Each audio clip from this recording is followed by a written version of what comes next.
Hello, everyone. Thank you for joining us today, and thank you for taking the time out of your busy schedules to join us for this round table with Giles, Lindsay, and myself, where Giles will be discussing where do you begin with change in your organisation. Now, this is being recorded, so if anyone wants a copy of it, please let me know, and I'll make sure that a copy gets sent to you. Before we get going, and for those that don't know me, my name is Danny Rigglesworth. I am the Managing Director here at DJR. And as mentioned, I'm joined today by Mr. Giles Lindsay. Again, for those that don't know Giles, I'll do my best to fill in a few blanks for you. I've known Giles now for longer than I care to remember, actually. Giles, maybe about 15 years, I think. Giles is a technology executive, an award-winning business agility coach, and CEO of Agile Delta Consulting Limited. Giles is the president of the Business Agility Institute for the UK chapter. He has a proven track record in delivering digital transformation and technological leadership. He has adeptly scaled high-performing delivery teams across various industries, from startups to leading enterprises. His roles from CIO or CTO to visionary change agent have always centered on defining overarching technology strategies and aligning them with organisational objectives. Giles is fellow of the Chartered Management Institute, the BCS, the Chartered Institute for IT, and the Institute of Analysts and Programmers. His leadership across both UK and global technology companies have consistently fostered innovation, growth, and adept stakeholder management, with a unique ability to demystify intricate technical concepts. He has also enabled better ways of working across multiple organisations. His commitment now also extends to the literary realm with his recently published book, Clearly Agile, which I've got a copy of here, Giles. That came out in March and went to #1 on the Amazon Business Book Chart. So that's to be applauded. Well done for that, Giles. If anyone's not on mute, can you just please go on mute for us? It's a bit of feedback coming through, especially you, Nick Stick. So this book, it focuses on embracing agile principles to effect transformative change in organizations.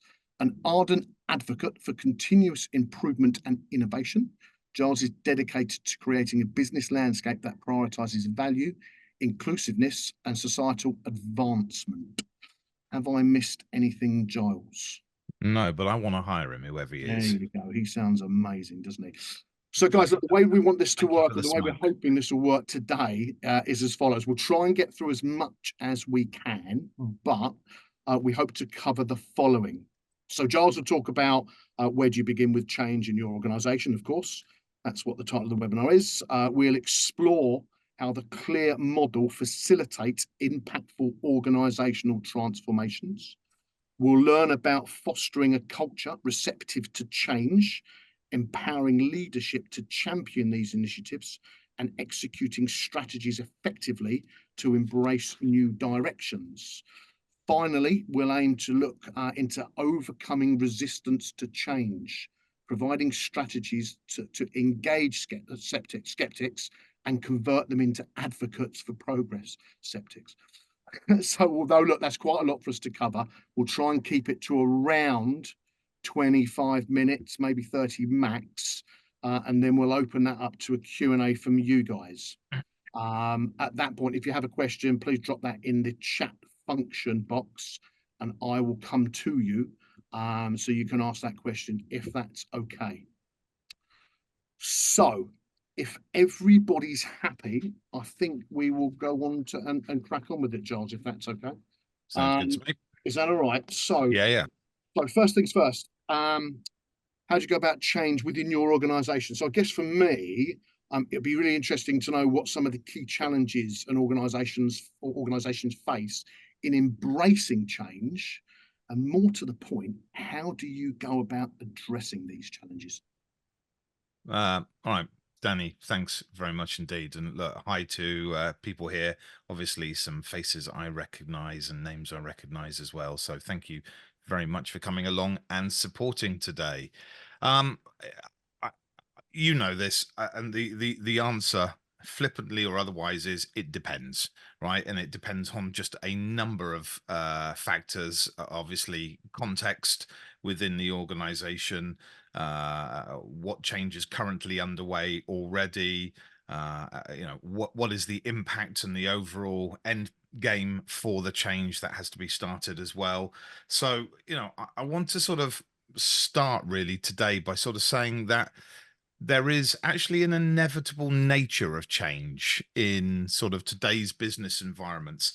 And that is that change, more often than not in 2024, is as much for survival as it is for growth. And it is because two of those factors, that survival and growth, that I created my sort of change model, the clear model, for nearly 5 years ago now, as a way to facilitate effective change in organizations. And it allows me to sort of find the right niche point to start that change within the business. I usually begin with trying to work out what's actually going on with the people in the business. Not interested in process, not interested in technology to begin with.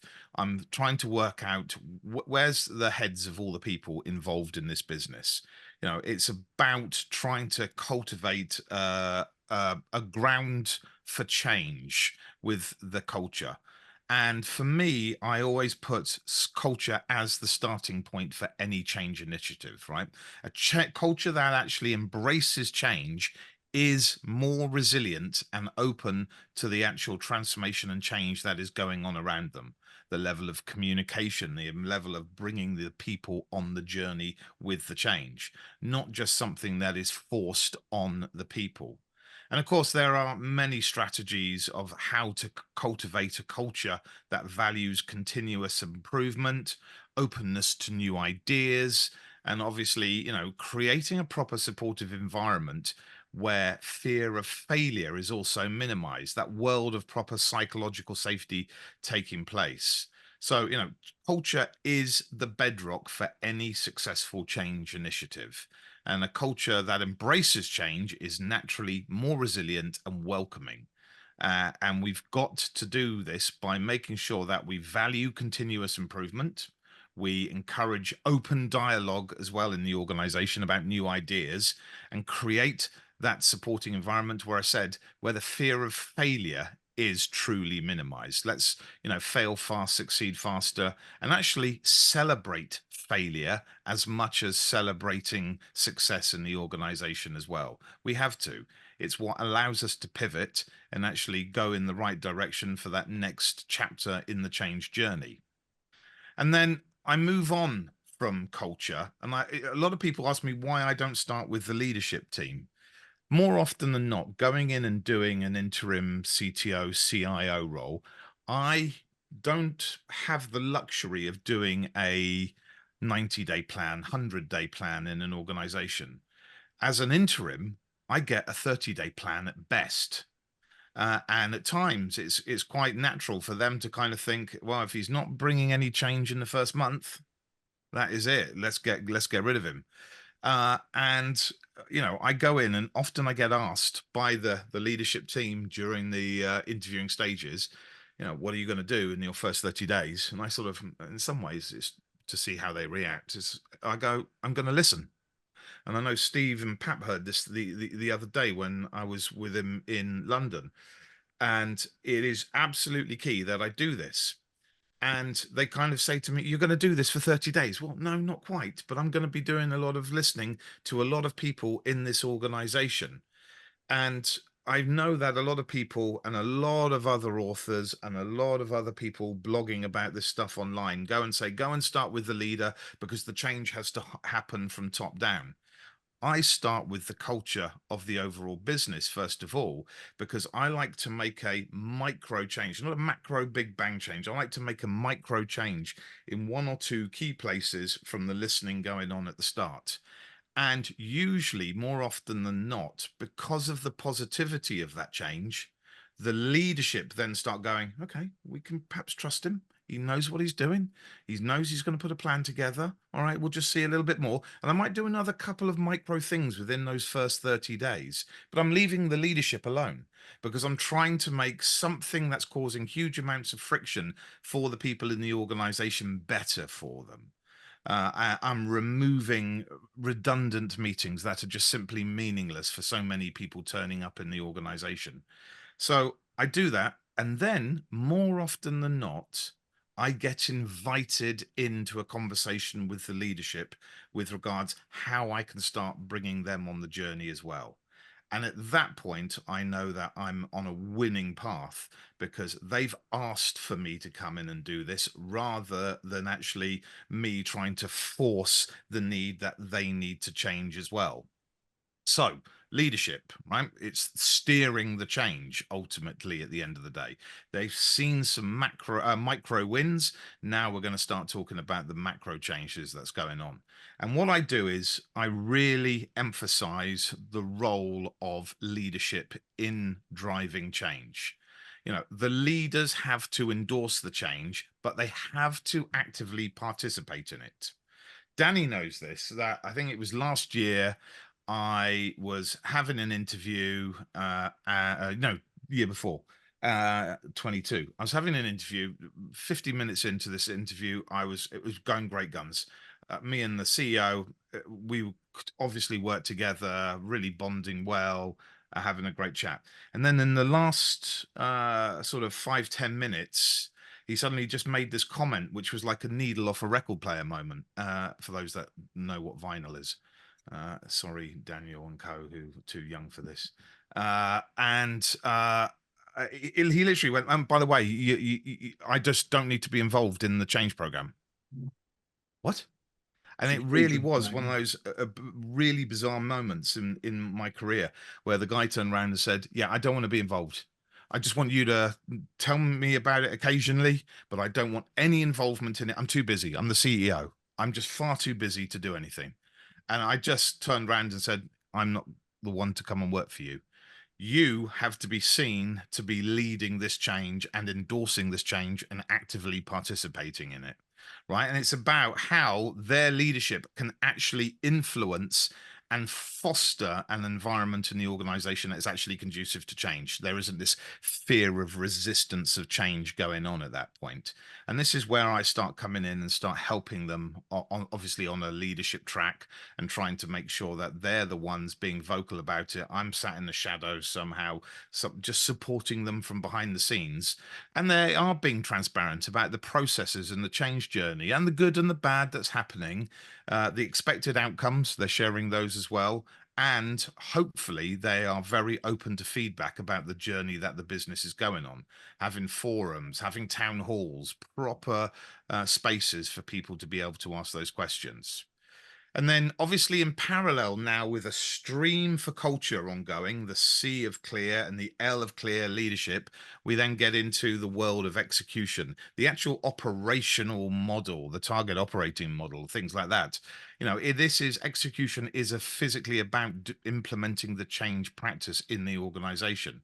And that's where I start building out strategies that can be employed to ensure a real successful change management program in the organization. It's where I get into the detailed planning. We build clear communication programs. We build proper resource allocation to that. That might be system as well as people in the organization. And it's all about facilitating a structured approach to the execution that's going to take place, ensuring that each step is purposeful, but also aligned to the organization's goals in totality, or the goals for that year, whatever it is, or simply the goals for the change program that's underway. So now at this point, I've now got the third stream happening, and I might need to start hiring some business coaches, some agile coaches, some technology coaches into the organization to start helping with this. Now, when I've got the first three streams now all starting to happen in parallel, I start getting into the A from clear adaptability, adjusting to the change taking place. Right. And at this point, it really is important to have obviously sort of proper 360 feedback loops going on throughout the organization, discussing the importance of the context of change going on for the people and the teams across the entire organizations. And at times, organizations must be ready to pivot if need be during these things, make adjustments as they learn from the change process and program that's going on, from the failures that may be tripping them up, the unforeseen circumstances, etc., that are taking place. These are the things for me where the adaptability comes in. And if you've set everybody up already, you've reinforced a proper continuous improving or culture. You've got the leaders absolutely championing everything you're doing. You've got an execution plan that, for the best part, fingers crossed, you're hoping is going well. If you do need to pivot, then that adaptability is really important, that you can do that as quickly as possible. And it is about, at that point in time, exploring how an adaptable organization can actually use things like setbacks as learning opportunities as well, to refine their strategies and their operating model at the same time. And that for me is really key. People always say focus on the weaknesses, as rather than the strengths. For me, it's about doing both, looking at the things that are going well, but also looking at things like the setbacks to just understand how we can actually pivot at that point in time. And then finally, it's into the world and the stream of responsiveness, reacting to feedback and results. And as such, it's always about, at this point, sort of as you start integrating that stream happening now, you might have been doing the change program for a month, a couple of months, and you're now starting to see feedback and results. It's highlighting the significance of being responsive to internal feedback and external feedback from stakeholders and clients and customers as well at the same time. Remember, change doesn't just mean it's going to impact the people internally in the organization. And too many people say to me that, oh, surely change and the transformation will actually only affect us internally in the business. No, because we might start doing different things and behaving differently towards our clients and customers and stakeholders, and we need to involve them in the journey that we're going on as well. So it is being responsive to both internal feedback and external feedback at the same time. And this can really determine the success of the change initiatives. And it really is about that responsiveness, about being able to adjust to strategies based on real-time feedback, staying aligned with industry trends, and ultimately meeting and evolving the needs of the customers and stakeholders. Now, Danny mentioned, obviously, resistance to change at the start. And we have to acknowledge that resistance is a natural response to any change in an organization. You will have laggards at one end, you will have change agents in the other, and you need to obviously find the right context to understand the common reasons for why resistance is taking place and how to address them effectively. One of the biggest things I've seen, probably more over the last 5 to 10 years than the rest of my career, is that it seems that people's jobs somehow are tied to the current ways of working, the current operating model. And any threat to that suddenly puts huge resistance to change up, people wanting to keep their jobs the same way. We can't evolve. No, we've been doing this for 20 years. Sorry, change just can't happen in my part of the business. Well, hang on a second. Yes, it can. And so for me, it's about, acknowledging that resistance to change, but also providing insights to the people, the stakeholders, being able to address their concerns and having the leadership team help with this and involving them in the change process to help minimize that resistance that may be happening. So, there's a huge track of stuff that's going on always in parallel. There's the culture change, the leadership change, the execution change, the adaptability change, and ultimately the responsiveness change. And that's the order that I take change in an organization. But as I said, it really does depend on context of the organization and, where the business is already with a program of change at that point in time. Right. Danny. The clear model explained in its simplest form. Pretty much. There you go. 10 Philip minutes. Simpson's just put something on the group. When we talk change, can we discuss maturity and in particular putting the foundations in to enable teams, but in particular where it's incredibly difficult to show ROI? Yeah, absolutely.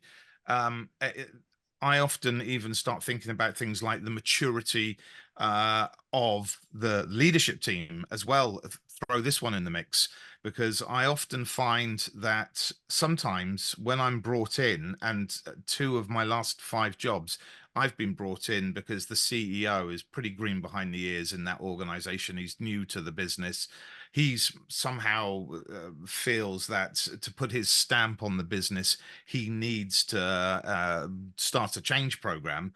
And actually, in fact, the maturity of the leadership, let alone of the organization and how it deals with its customers and derives value, is physically not there.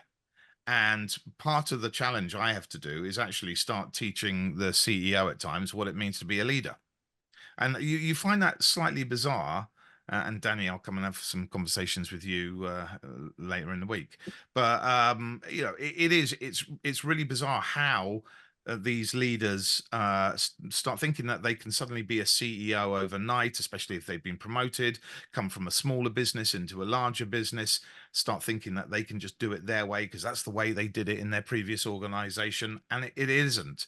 And we have a real maturity challenge right at the outset, at the very top, before we start thinking about the maturity of the culture, the maturity of their ways of working and their target operating model that they actually have inside as well. So it's a great conversation. I'm really glad, obviously, that Philip raised the topic of maturity, and hopefully we can weave that into future conversation. Brilliant. So I think what would be really important and what would be insightful is can you share an example drawn from your own experience where perhaps a change initiative has either succeeded or indeed failed, right? Yeah. People have heard me tell this story before, so apologies, but I'll try and sort of be succinct about this.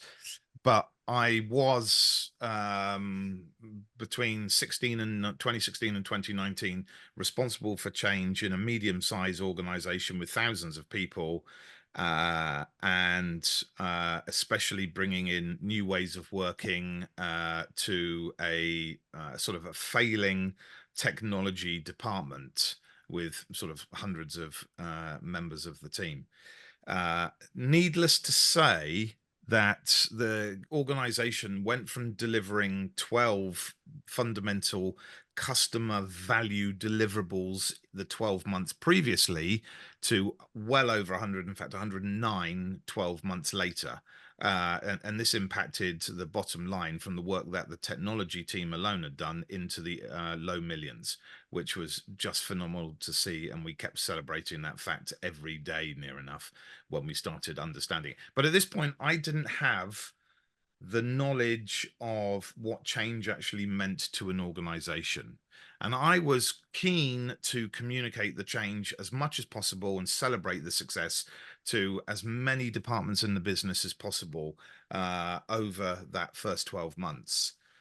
The biggest flaw in that plan was I had a boss who was the CIO.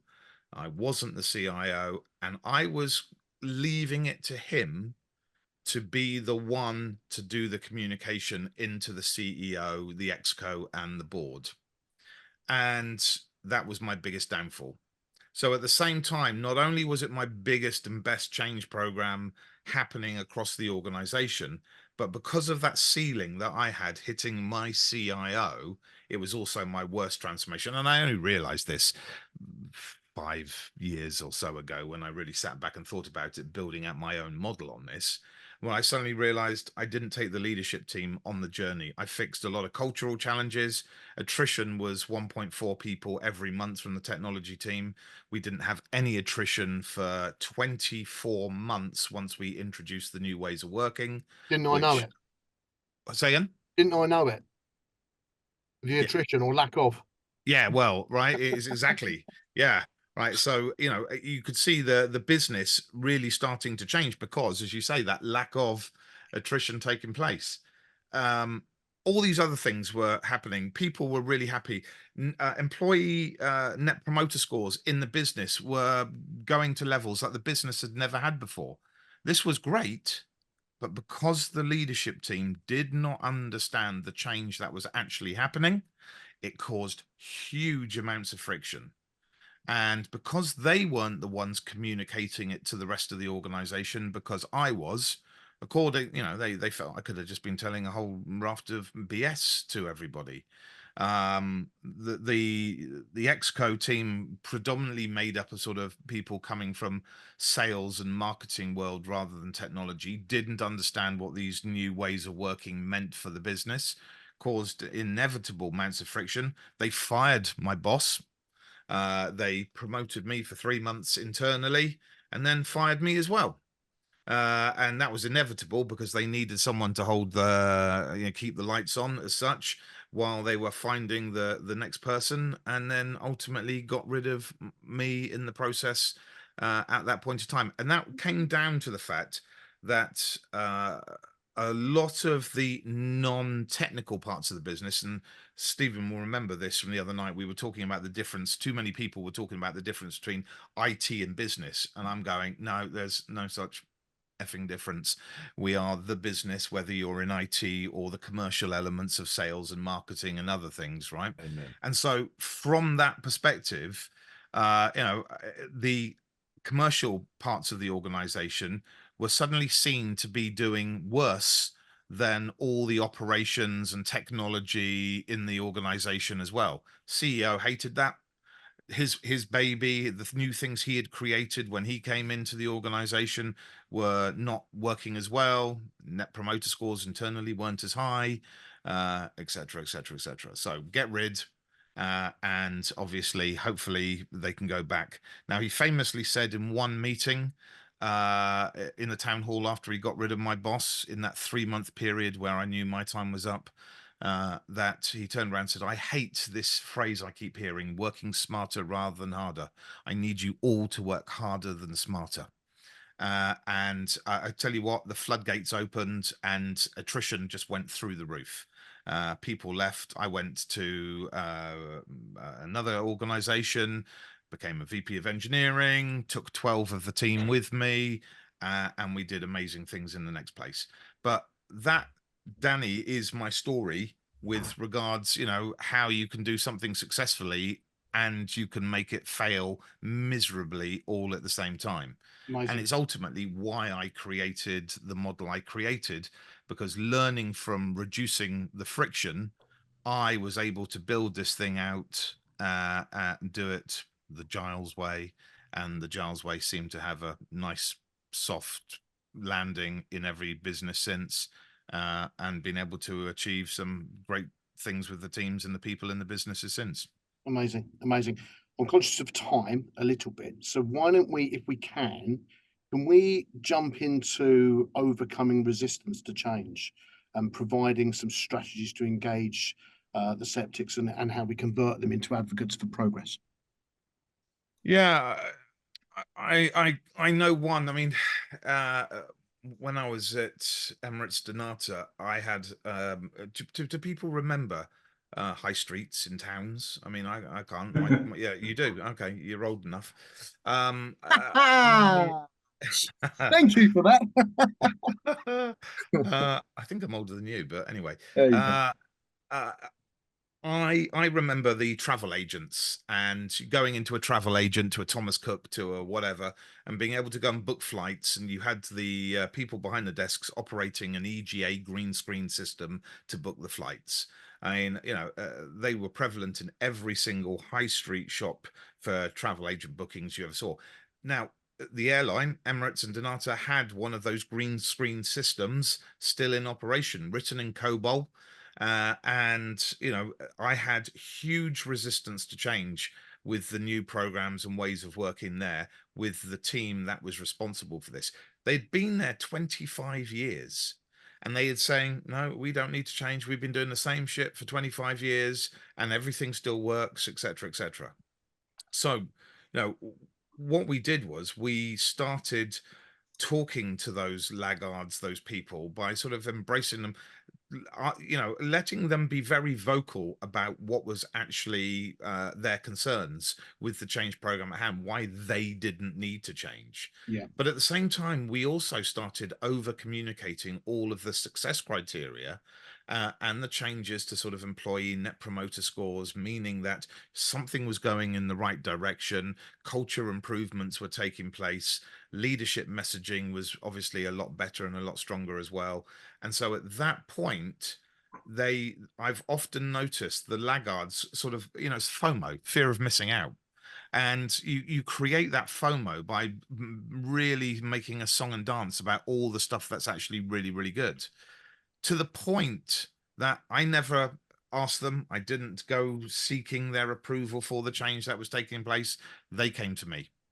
And it was at that point that they actually started talking to me by going, like, we want to be part of this change. We're seeing what it's doing to the lives of the other people, some of which had been in the business 10 years, 15 years, 12 years, etc., etc. But the change is for good. It's supporting them in ways they've never been supported before. So can we get on and have some of this lovely new cuddle stuff world as well, please? And the ultimate goal was, yes, we did.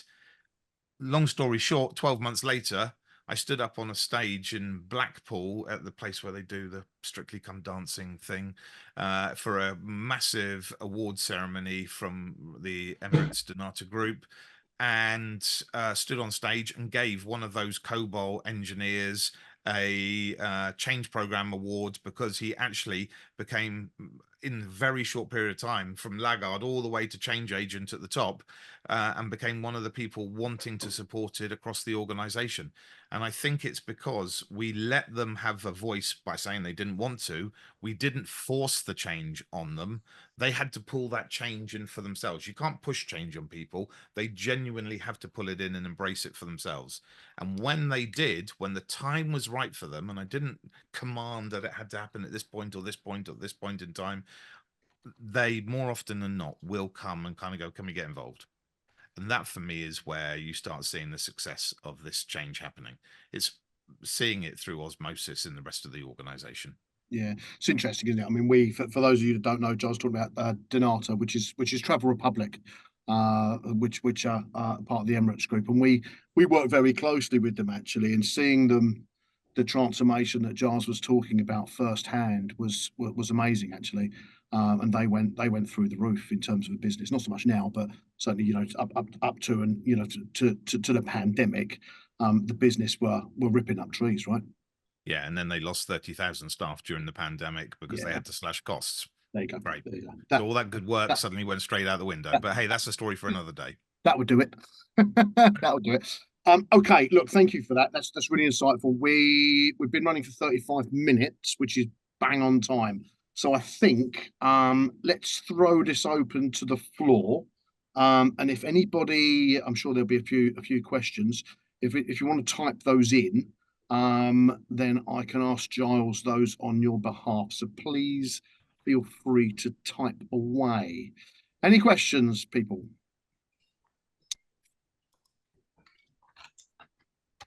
Perhaps we get one vocally to get us going in the meantime. Yeah, good idea.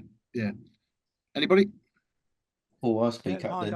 oh, sorry, Steve. That's two of us. Oh, Who wants to go first? Duncan, you're on screen. You can go first.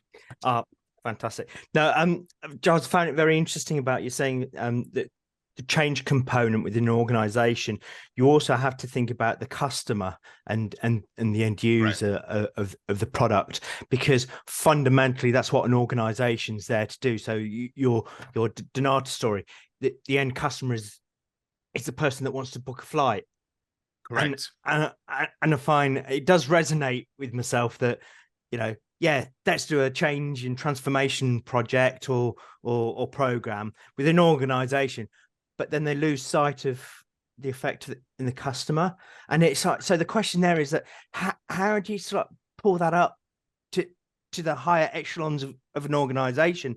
And so and say to them, actually, the reason why we're doing this transformation is because we've got a customer base that we're serving. Yeah, I normally have sort of 7 personal principles that I try and sort of say people should have while we're going through the transformation program, and that is they're things like be awesome, be pragmatic. I mean, simple things, right? But in the organization, be awesome, be pragmatic, understand that context counts, choice is good, make sure you are enterprise aware, and lastly, the one which I always sort of put splat bang in the middle, delight the customer. And right, and that doesn't mean, you know, anybody, even your DevOps engineer, has a customer somewhere in the whole chain of the organizational design.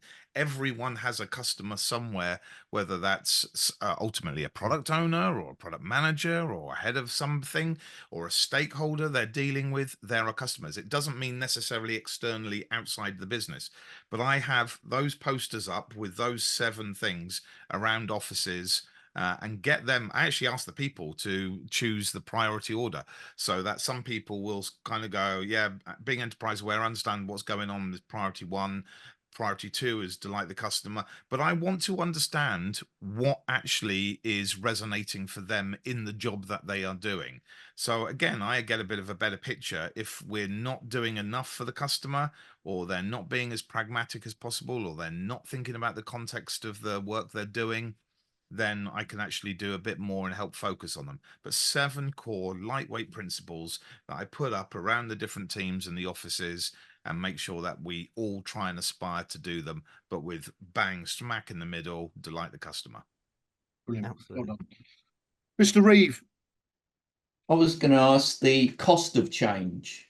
Your stakeholders and investors like fixed price. They don't like variable anything, but they like to ask for everything. They do. Do you know what? I have experiences of doing the fixed cost thing and then coming and begging for more money because the fixed cost approach just never works.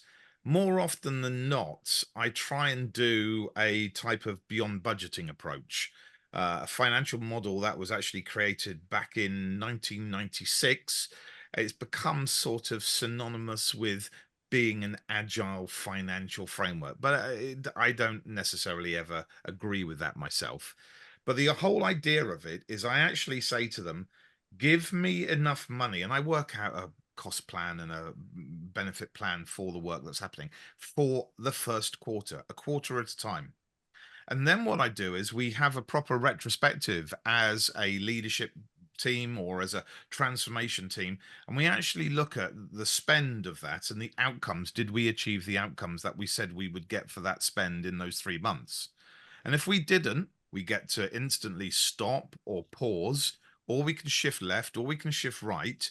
Or if we've actually achieved all of these outcomes, and you know what, we could probably do more and start accelerating a bit more, it's then having the frank conversation with the CFO et al. And actually asking for the right amount of money for the next 3 months. And I often, more often than not, do it on this 3-month cadence, such that I know that I am not having to think about an annualized transformation plan out of the budget, then having to do midterm planning halfway through the year, then having to actually change my role from CIO to financial director because I'm simply looking at the numbers every other week. So for me, it's about trying to do things as incrementally as possible. And then again, taking the feedback from that, involving as many people in the conversation to say, did we achieve the successes or not?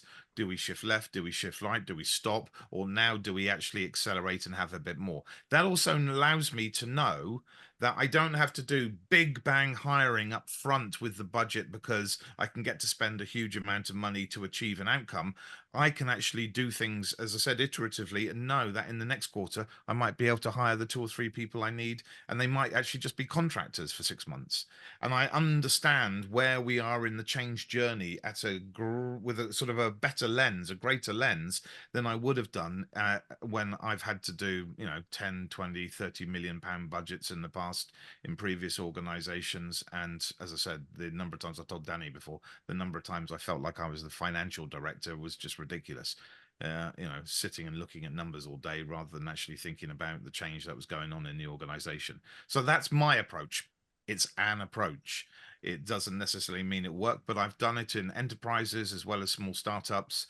And for me, that is the way that I will always think about the costings of this as I go through a change program. Fantastic. We've got quite a few questions coming in now, and I'm conscious of time. So if we don't get through all the questions, I do apologise in advance, but let's try and get through as many as we can. Trevor Peel, can you provide some examples of how you measure success, please, Giles? Great ones. Yes. So obviously, I think customer satisfaction is one of the first things, as well as employee satisfaction, right? They're two of the biggest ones. Things like return on investment for the money that's been put into the change program.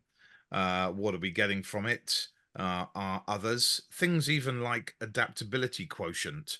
They're really good ways of sort of measuring how successful the whole overall change program has been across the organization, let alone just whether it's made the money that you need it to make, etc., in the mix. I mean, there's a whole raft of different metrics you can choose, leading and lagging metrics. But for me, customer satisfaction always is a key one, followed by employee satisfaction in the organization as well. Followed on, usually my third one is return on investment for the change. Bear in mind that in the last 5 years or so, I've been doing these interim roles, and my lifespan kicking off a transformation program is usually somewhere between 6 and 12 months. And so I build the team to carry that forth, usually hire the permanent C-suite replacement, whether that's a CIO or a CTO or whatever that they've decided the role will be as part of that process, and they carry on with the program of change. In fact, my last place, I actually came back twice, in April and in May, to actually help them with some other things that just needed to get back on track. Because they knew I was able to do that and see the problems and see the wood from the trees. But those are my kind of top 3 things that I'm interested in during the short life I have in an organization. Cool, excellent. Chris Rigby has asked, what strategies do you use to keep employees engaged during periods of change? Great question. Communication, over communicate. So one of the things that I like to do is have a weekly town hall and for half an hour, and usually on a Monday morning when everybody has the energy to understand. And the purpose is not to look retrospectively at what we've just done. It's always to talk proactively about what we want to achieve in the next week. And I tell you what, that for me has been one of the biggest game changers. 30 minutes for everybody. You're not losing a huge amount. It doesn't matter. Everybody's there on Zoom, just like we all are here, or on Teams. But you suddenly get someone saying that they're going to achieve this in this next week. And all of a sudden, someone else is going, well, I might actually be able to help with that. Or that's going to impact me. I better get on that journey and have that conversation as well. And that's at the start of the week. That's not on a Thursday afternoon or a Friday morning at the end of the week when you're trying to look at the outcomes you've achieved in that week. So for me, one of the best strategies is to kind of over communicate. Right? It's how Trump does it all the time. And is to kind of, as I say, yeah, well, is to try and just set the expectations of what we want to do in the coming week. And yeah, we sort of, make sure we celebrate the successes as well as any sort of failures or losses we make at the same time. But that half-hour meeting in the start of the week really sets the expectations for everybody. It gets everybody aligned to the organization's goals that have been set as well as part of the transformation program, and it just keeps everybody together. There's a proper sort of cohesiveness. And again, I've seen this in organizations where you got hundreds of people on a Zoom, or sometimes even upwards of 1,000 people on a Zoom call. And it's just great to see that everybody ends up getting aligned. Great.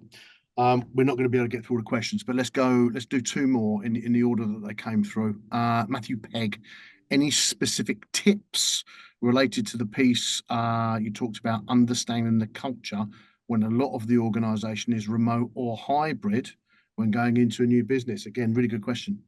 Very good question. Yeah.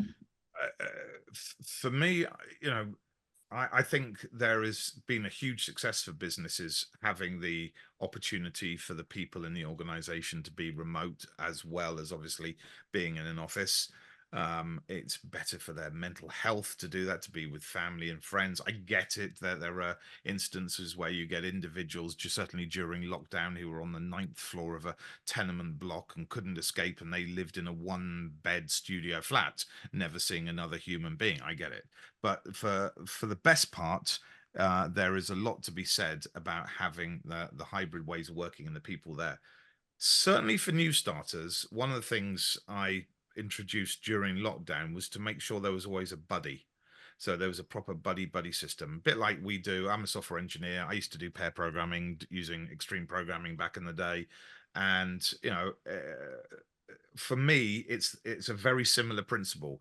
It's making sure that someone is always on hand to answer the question, to remove the friction, to make sure that they are being looked after the best way possible. Still today, certainly in my last place, it's about having channels on Slack or Teams which are always open for people to jump in and check out to see what's going on, if they need to, if they're feeling a bit pissed off, want to chat about something. And I think that's brilliant. And there's usually people, 2 or 3 people sort of hanging around there in those channels in an organization, just wanting to, spend time with other humans so that they can get some serendipity. And then obviously end up getting back working again, and headphones on, head down, and cracking on with some development or product initiative or user story brief or whatever it is that they are ultimately creating. So it is about trying to always understand the context of the organization right at the start. And that's why for me, I always start with the culture, start with the people.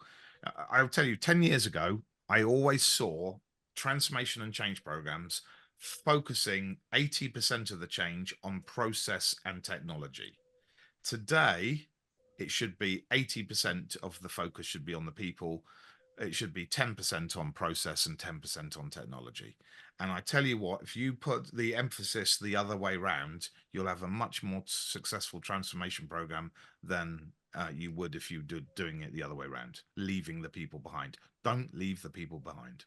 It's really interesting, isn't it? You talk about hybrid working, remote working. As a business, we're at the coalface of that. We, in terms of attraction and retention, we have got a library of data around attraction and more importantly, I think, retention. So if anyone wants me to share the data with them, please let me know, and I'll be more than happy to do that with you. Okay, one more before we finish off, if that's okay. Any questions that we haven't got round to? I really apologise, guys. I know that Giles is open to in-mails anyway. Zoom calls, anything like that. Yeah, genuinely, reach out. So last one then, before we wrap up, if that's okay. Can we squeeze another one? No, we can't. Okay. So Guy Bentley has asked, what strategies do you use for monitoring on introducing too much change too fast? Good question. A very good question. Yeah. Again, at the event Steve and I were at on Tuesday, someone actually came up to me and asked me the question as to she was getting friction with, and she interrupted actually Steve and I talking at the time. I remembered this. Do you remember this, Steve? Rude. Yeah, rude, exactly. But anyway, I still spoke to her. And she said, I'm getting friction and feeling micromanaged from my manager, my leader currently, all the time.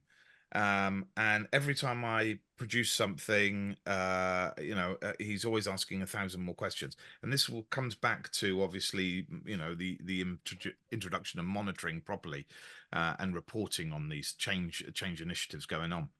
And I said, have you actually asked your manager how he or she wants to receive information from you? And she looked at me and it was like the penny dropped. And I sort of said, and she mentioned, and she went, I said, are you a manager as well? Yeah, I've got a team of 4 people. I said, in return, have you ever turned round and actually said to them how you would like information received? Because we're all individuals. We're not clones of one another. And she again looked at me and the penny dropped for the second time. And she went, oh my God, I've got to go and tell them how I want to receive information from them. And I went, yeah, you think? And it suddenly, her world of feeling micromanaged went out the door. So what I do to answer that question about strategies for monitoring, I go and ask the stakeholders or the recipients of the change program taking place how they want to receive information from the monitoring taking place of the program, to show whether we're going too fast, too slow, investing enough capital, not investing enough, etc., etc. And so that may come down to someone wanting a 2-page report. I even had one CEO who just wanted me to send him number updates on a WhatsApp message. So that's his world, just always on a phone, sat in front of him like this on WhatsApp, just trying to work out what's going on in the business. Others, organizations, I've created MI/BI dashboards to go round the business on TV screens in the 4 corners of the organization to actually show progress, to show green for good and red for bad going on through the program, trying to look at also health checks that are going on across the organization as well. And if we are going too fast or too slow, hopefully these things will pick this up as we do the transformation journey, and we will learn from it. And again, be able to have that feedback a lot quicker than we would have done if we were doing something in an annualized process, because we try to do everything on a quarterly basis. Amazing. So hopefully it's the strategy for monitoring is ask the people how they want to receive information. It's as simple as that. Brilliant. Okay, I think before we finish, a couple of things I need to cover off, if I may. Firstly, if you look behind Giles's head, you'll see the Clearly Agile book. I have one here. Giles kindly came into DJR Heights a couple of weeks ago. We got him to sign a number of copies of Clearly Agile, which we have here in the office. We'll pick out 10 people at random that joined us this afternoon, and we'll send you a signed copy of the book. You never know, it might be worth a few quid in the future, Giles. And for those of you that don't get it, it's on Amazon. Just go and buy it. I've read it. It's really good. Giles and I will be doing another webinar probably in about 4 weeks' time on something really, really, really topical, which is AI ethics and governance. So we'll try and go down the rabbit hole on that. So hopefully, if you all follow DJR on LinkedIn, if you don't, please do. And you'll see that advertised and promoted accordingly. We'll send everybody that's on this webinar the outreach automation anyway. Secondly, and on behalf of everybody here, a massive thank you to you, Giles, for taking the time to speak to us this afternoon. It was really, really good. So thank you so much for that. Really appreciate it. Finally, thank you for everybody that's taken the time for joining us this afternoon. I know everyone's really, really busy. I'd be really happy to get your feedback over the coming days. I hope you all found it insightful and certainly interesting.